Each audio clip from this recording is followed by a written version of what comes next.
Жанагы азыр мына көзүңө чайт да. Москвага кабар жетиптир. Жолду түзмө ачтым, биз кетип атабыз деп. Азыр айттым, туугандар, талайкада видеого тартып жүрөт да.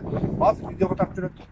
Балдар тамашалап, онтип балдарды үйдүргүзбөй эле. Москвалыктар келип алса, мен азыр кайрылуу жасадым. Урматтуу Москвада тургандар, Москвалык напрямениедегилер. Жолго чыкпагыла, тамашалап видео жөнөтүп коюпту. Жол ачылган жок. Мына көзүңөр менен көрүп алгыла. Бүгүн 9-апрелде ушул жерде турушат. Анан ошолордун сөзүнө ишенип алып, ушулардын акыбалына келип калбагыла, жолго чыкпагыла, тамашалап айтканды деп кайрылуу жасадым.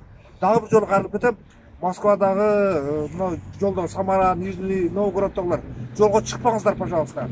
Келип, мына ушул туугандардын кепин кийип калбагыла. Кыйналып атышат. Мына эми дагы элчиликтен келип, кичине өкмөттөн акча бөлүнгөн, ошону таратып, эптеп, бөлүштүрүп кеттик. Мүмкүн болушунча жолго чыкпай туруңуздар.